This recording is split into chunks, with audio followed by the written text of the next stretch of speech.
Tu veux adorer, louer Dieu. Mais est-ce que tu aimes son peuple? Tu veux paître les brebis du Seigneur, mais est-ce que tu es sensible à leur souffrance? À chaque fois qu'il voyait un malade, Jésus avait mal au cœur. À chaque fois qu'il voyait quelqu'un qui souffrait, il avait mal au cœur. À chaque fois que tu as cette douleur face à la souffrance des autres, la puissance de l'amour s'active et le don de Dieu se manifeste. Il n'y a pas de miracle sans amour. Celui qui prie pour toi et tu guéris, frère, s'il ne t'aime pas, ça ne peut pas marcher. Dans tous les niveaux du ministère, dans la délivrance, dans le combat spirituel, dans la prophétie, dans la parole de connaissance, mon frère, tout ici doit être guidé et conduit par l'amour. Même quand tu donnes ton offrande à l'église, tu dois le faire par amour pour Dieu. Lorsque tu loues, c'est par amour. Lorsque tu pries pour un malade, c'est par amour. L'amour est la nouvelle loi que Jésus est venu établir. Mon frère, rien de grand ne se fait sans l'amour de Dieu. Il était rempli de l'amour de Dieu, rempli de compassion. Et c'était ça la source de tous ces miracles. Ce qui veut dire que plus tu aimeras les hommes, et plus tu vas compatir à leur douleur, plus Dieu te donnera la provision et la puissance pour les guérir et être une solution à leurs problèmes. Mon frère, tout est dans l'amour. Mais maintenant, le problème, c'est de savoir à quel niveau est l'amour des enfants de Dieu. Comment manifestons-nous de l'amour à notre Seigneur? Bien-aimé dans le Seigneur, celui qui aime Dieu, cela se voit par son attitude, par la vie qu'il mène, par son soupir, par le désir qu'il a dans son cœur de le servir. Celui qui aime Dieu et qui aime le Père. Le fils qui aime son Père est utile dans sa maison. Il est utile pour les autres. Il s'offre comme Dieu a offert. Comme Christ s'est offert, il s'offre. Celui qui reçoit l'amour de Dieu devient une offrande pour le Seigneur. Comment peux-tu attirer des grâces, des bénédictions dans ta vie si tu n'as pas d'amour? Parce que si Dieu te donne la richesse que tu veux et que tu n'aimes pas les hommes, tu seras méchant et tu vas leur faire beaucoup de mal.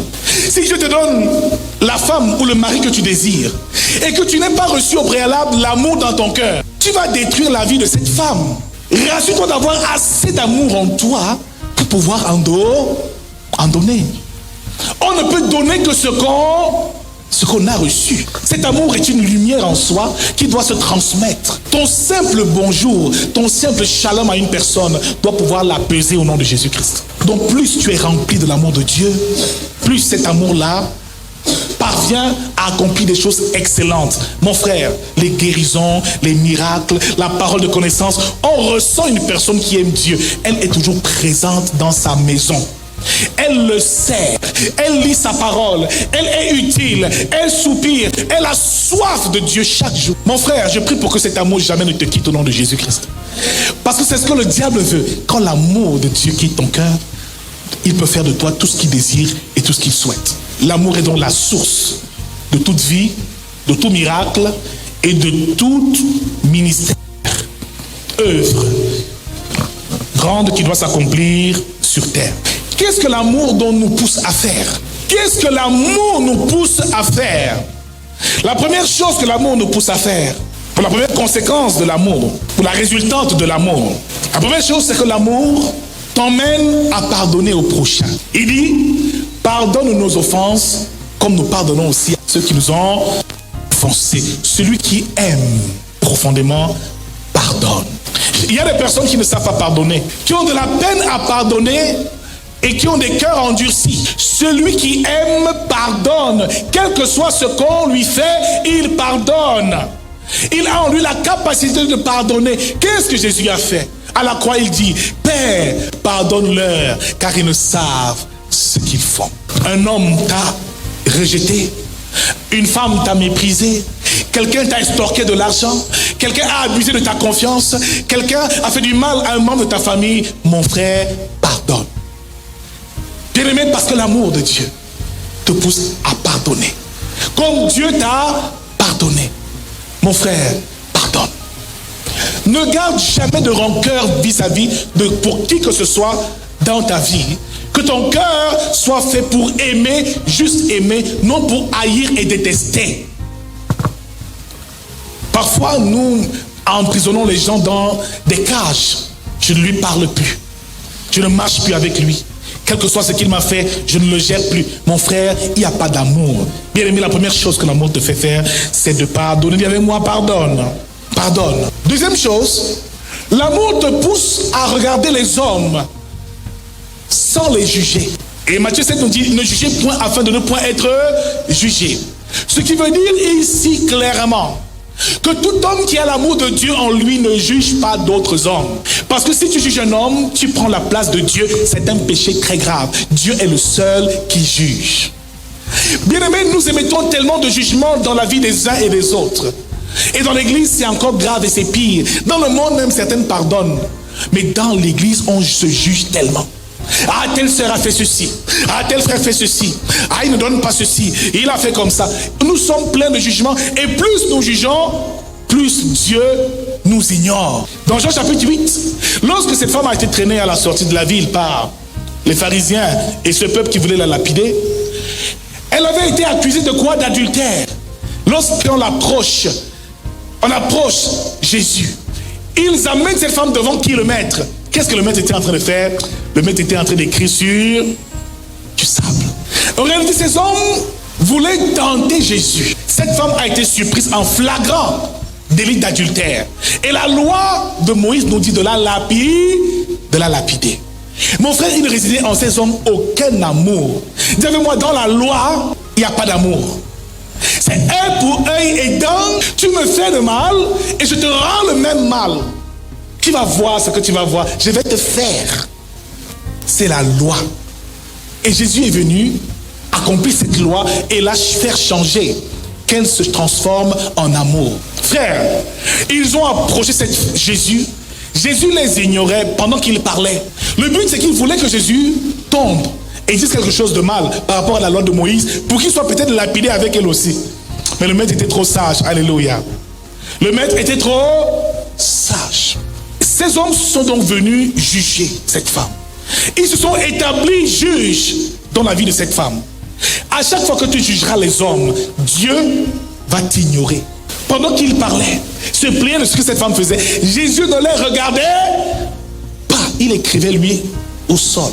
Plus tu vas juger le comportement de ton frère et de ta soeur, plus tu vas juger l'attitude et plus ta vie sera au répondeur. Plus rien n'avancera dans ta vie. Celles qui passent le temps à juger le foyer des autres, difficilement se marieront. Ceux qui passent le temps à dire, ah, ils ont l'argent, ils sont même dans les sectes, c'est un sorcier. Tu verras que toi, là, le travail, tu n'auras pas. Évite de juger. Plus tu juges le prochain, plus tu le condamnes, et moins Dieu a le regard sur toi et dans ta vie. Parfois, à l'église, nous prenons la place de Dieu. Qui es-tu pour juger le serviteur de Dieu? Qui es-tu pour juger une sœur ou un frère? Mon frère, si tu la trouves en faute, prie pour elle. Si tu le trouves en erreur, prie pour lui, afin qu'il soit parfait comme toi. Alléluia. Mon frère, le jugement est la chose qui nous détruit. Alors quand l'amour de Dieu est dans ton cœur, tu ne juges plus personne. Tu atteins un niveau où tu compatis quand tu vois une personne se détourner du chemin de Dieu. Et tu prends le temps dans la prière de présenter ses défauts à Dieu afin que Dieu les transforme et les change en qualité. Un vrai disciple marche dans l'amour. Alléluia. C'est arrivé à qui ici de juger les autres? Ça nous est arrivé à tous. Moi-même, lève la main. Nous avons tous jugé. Moi-même, j'ai jugé souvent. Amen. On juge. Elle veut me montrer que quoi, elle a un beau mari qui l'aime. Qu'est-ce que ça veut dire? Elle pense qu'elle est la seule que... Ah, quand tu fais ça, Dieu ne te regarde plus. Ta vie est sur répondeur. Amen. Mais si tu vois un frère, prie pour lui simplement, en faute. Prie pour lui et tu verras ta vie transformée. Les conséquences de cet amour, ou alors simplement ce que l'amour de Dieu nous pousse à faire, troisièmement. L'amour de Dieu nous pousse à aimer notre prochain comme nous-mêmes. L'amour de Dieu nous pousse à aimer notre prochain comme nous-mêmes. Ce qui veut dire que chaque fois que tu dois faire quelque chose à quelqu'un, mets-toi d'abord à sa place. Mets-toi d'abord à sa place. Imagine-toi à la place de cette personne que tu traites aussi durement. Est-ce que tu aurais aimé qu'on te traite ainsi? L'amour de Dieu doit te conduire à cela. Et Matthieu 7, verset 12 nous dit, tout ce que vous voulez que les hommes fassent pour vous, faites-le de même pour eux, car c'est la loi et les prophètes. Tout ce que tu veux que les hommes fassent pour toi, fais-le. pour eux. Troisième point ou quatrième point, l'amour nous pousse à aimer notre prochain au point que notre amour est raison de lui. Nous l'avons déjà vu tout à l'heure. Tu vois à quel point est-ce que ton amour peut avoir raison de quelqu'un? Malgré le mal qu'il te fait, tu viens et tu es toujours avec lui. Malgré la méchanceté, toi tu l'aimes toujours. Ton amour aura raison d'elle. Pourquoi est-ce que d'ici les disciples, Pierre, Jean, Jacques et les autres, ont maintenant marché sur les pas de Jésus? Parce que Jésus leur a prouvé et démontré son amour pour eux. Après la mort de Jésus, Pierre, Jean, Jacques se retrouvent à Tibériade à faire la pêche. Pourtant Jésus leur a dit, laissez vos filets, je ferai de vous des pêcheurs d'hommes. Le travail avait changé, mais le maître est mort. Il n'a même pas encore fait 3 jours. Les gars sont déjà de retour dans leur vieille ancienne république. Est-ce que vous comprenez un peu de quoi il est question? Les autres sont sur le chemin d'Emmaüs à parler de Jésus qui est mort. Jésus vient même les voir, ils ne le reconnaissent pas. Judas, lui, il s'est pendu, il n'a pas supporté. Mais Pierre vivait avec une culpabilité, il savait que, ce que j'ai fait au maître là, c'est grave. Je ne peux plus rien, la mission s'est arrêtée. Mais quand Jésus est venu auprès de Pierre, il dit, c'est moi. C'est moi. Ils se sont rendus compte qu'eux aussi, comme le peuple, ont trahi leur maître. L'amour de Jésus a eu raison d'eux. Atteins un niveau où ton amour a raison de tous les méchants et de toutes les personnes qui te persécutent. Quand ils te font du mal, fais-leur du bien. Quand ils te persécutent, tu pries pour eux. Quand ils te maudissent, bénis-les. Plus tu le feras, plus tu verras que la puissance de Dieu va les briser. C'est à ce moment-là que Pierre a réalisé en réalité que Jésus les aimait. Il a compris la puissance et la force de l'amour. Le premier signe, c'est d'aimer. Cet amour t'amènera aussi à prier pour tes ennemis, à prier pour les méchants, à prier pour ceux qui te persécutent. C'est difficile, frère. Mais maintenant, c'est la grâce. Nous ne sommes plus sous la loi. Il a été écrit, œil pour œil, dent pour dent. Tu rendras le mal par le mal. Maintenant, il dit, à tous ceux qui te maudissent, bénis-les. Tous ceux qui te persécutent, prie pour eux. Sois amour. Tu sais pourquoi tu dois être amour? Parce qu'en réalité, dès l'instant où tu manifestes de l'amour envers le méchant, cela neutralise tous ses pouvoirs et ses forces. Je connais un peu l'histoire d'une sœur qui est rentrée à la maison tard. Son père était très fâché. Il a dit, ce soir, je vais la bastonner comme je ne l'ai jamais bastonnée. Je vais la tuer même s'il le faut. Il a aligné les chicottes comme ça. Le tuyau du gaz, le fouet, le bâton, la ceinture. Il a dit, cette fois-ci, elle va y passer. Toutes ces chicottes vont passer sur son derrière. Quand elle est arrivée à la maison, tu es arrivé? Elle dit, oh bonsoir mon papa chéri. Elle vient l'embrasser, papa, oh tu m'as manqué. Le type avait le fouet derrière, il a d'abord jeté. Le type avait le fouet derrière, il a d'abord... Oh papa, comment tu vas? Tu m'as manqué. Tu sais que j'ai été empêché tout à l'heure par ceci. Oh vraiment, elle est venue avec la joie et avec l'amour, là, la désarmé. Elle dit, mais papa, qu'est-ce que tu fais avec toutes les chicottes? Il dit, non, c'était pour décorer la maison. Amen. C'était pour décorer. Et il y a même ton cousin là qui est souvent têtu là, je vais le fouetter demain, c'est pour ça que j'ai préparé les... C'est pas pour toi, mais on va te coucher, il n'y a pas de pro. Mon frère, si tu marches dans l'amour, tu vas éviter tellement de problèmes dans ta vie au nom de Jésus-Christ. Non, tu ne comprends pas de quoi nous parlons ce matin. L'amour aide dans toutes les circonstances. C'est l'histoire d'un homme qui était fâché contre sa femme. Il savait qu'il avait des problèmes. Il dit que ce soir-ci, je vais lui parler durement, je vais faire la bastonner, je vais la chamailler, elle va me sentir. Il rentre du travail, il garde la voiture. Je l'attends ici. Il boit un verre de whisky. Il boit 2 verres de whisky. Il boit 3 verres de... Quand la femme arrive aussi, à peine elle entre, il commence à l'engueuler. Il parle, il crie, il parle, il crie, il parle, il crie, il transpire, il cogne sa tête au mur, il frappe les murs, il revient vers elle, il dit je vais te frapper. Au moment où il a voulu lever le poing, elle est venue, elle l'a embrassé. Dès qu'elle a embrassé, toutes ses forces se sont... Il dit chérie, je ne sais même pas pourquoi je suis comme ça là. La honte ici même, je ne sais pas ce que j'ai même fait. Je viens même t'agresser, je sais même que quel démon même m'a pris aujourd'hui. Elle n'a pas dit un mot. Après avoir fait le bisou là, elle est seulement partie dans la chambre. Il a eu honte. Il est venu après, il dit coucou, ouais vraiment. Ça, tout à l'heure là, je ne sais même pas ce que... Vous voyez un peu que l'amour règle un grand nombre de problèmes. Donc le mari te dit, toi tu dis A, B, C, D jusqu'à Z. Le problème, tout va se gâter. Donc il dit, ne résiste pas aux méchants. Car lorsque tu résistes au méchant et que tu lui rends le mal par le mal, il y a ce qu'on appelle une force que tu renvoies. Il y a donc, autant tu frappes, autant la personne aussi va te frapper. Donc il dit, celui qui te tend sur une joue, gifle sur une joue, dans l'autre. Bien aimé, c'est une façon de te dire qu'à chaque fois que tu marcheras par l'amour, et dans l'amour, le pouvoir des ténèbres va s'éteindre et va être anéanti au nom de Jésus-Christ. Il aura perdu ses forces avant de te frapper dans l'autre joue. Tu n'as rien compris. Parce que celui à qui tu rends et tu manifestes de l'amour, qui veut te faire du mal, s'attaque à ton Dieu. Tu auras obéi à Dieu, tu marches par l'amour. Celui qui te fait du mal, c'est à Dieu qui le fait. Laisse l'Éternel combattre tes combats. Ne te rends pas justice toi-même. Ce frère me doit de l'argent, il va me voir aujourd'hui, je vais le voir.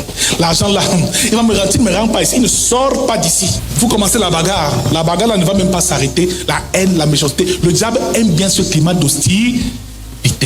Il en a de même pour la prière. C'est pour ça qu'il dit de prier pour les méchants. Parce que lorsque Paul, avant Saul, persécutait l'église, la Bible déclare que les chrétiens ne cessaient d'adresser des prières à Dieu pour lui. Vous savez ce qu'il demandait à Dieu? Il ne disait pas Dieu, Jésus, tue-le. Beaucoup de chrétiens aiment ça. Alors qu'il meurt, les sorciers de ma famille, je coupe, je lis, je l'attache, je creuse le sol, je le coince, que le feu le brûle, que le feu commence par ses orteils et finisse par ses cheveux. Je le purge avec le sang et le feu de Jésus. Purgez maintenant vos ennemis, purgez-les tous. Ah, frère, est-ce que ça c'est l'amour? Donc purger quelqu'un avec le feu, c'est bien. Si toi on te purge avec le feu, ça va te faire du bien. D'autres même mélangent le piment sur ça. Ils disent met le piment sur le feu. Et ils mélangent le sang de Jésus aussi sur ça. Que tous mes ennemis meurent. Donc tes ennemis là, ce sont les membres de ta famille. Mes oncles, oh, mes tantes meurent. Oh. Mon père quitte tous les sorciers de mon village. Qu'ils meurent. Mon frère, quel amour as-tu donc? Est-ce que tu fais les choses selon ce que Jésus a recommandé? La mort des ennemis. Jésus dit, priez pour ceux qui vous font du mal. Bénissez ceux qui vous maudissent. Mais toi, au contraire, chaque jour de culte, c'est un jour de combat, on va les tuer aujourd'hui. Et voyez-vous, plus tu continues à faire ça, plus ces gens-là continuent dans leur mal. En fait, rendre le mal par le mal attise davantage le feu de la méchanceté au sein de votre famille. Plus tu combats le méchant, plus il résiste. Il te combattra aussi. Mon frère, si tu as trop prié pour envoyer le feu au méchant et qu'il résiste, commence à prier pour que l'amour de Dieu touche son cœur. Pour que Jésus le rencontre. Il disait, Seigneur, Jésus rencontre ce Saul qui nous persécute. Mon frère, il n'y a pas de prière plus meurtrière que celle-là. Que le méchant qui te fait vraiment du mal, tu pries pour que Dieu le rencontre. C'est grave pour lui. C'est grave.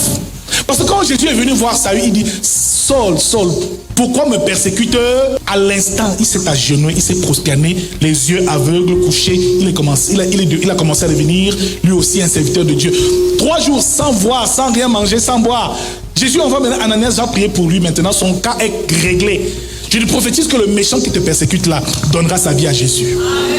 Il donnera sa vie à Jésus. Car Dieu ne veut pas la mort du pécheur, mais qu'il change de voie. Parce que Dieu les aime aussi. Si tu pries pour qu'il meure, mais où sera la gloire de Dieu dedans? Il faut qu'il vive, qu'il ait la vie et qu'il reçoive aussi Christ. C'est à ce moment-là que tu auras accompli l'œuvre de ton Seigneur. Quelqu'un ne comprend pas de quoi nous parlons ce matin. Mes ennemis doivent mourir. Je lui donne 7 jours, je lui ai donné 7 jours. Parfois on prend des jeunes ici, 7 jours. Pour la mort des méchants. Goliath doit être renversé.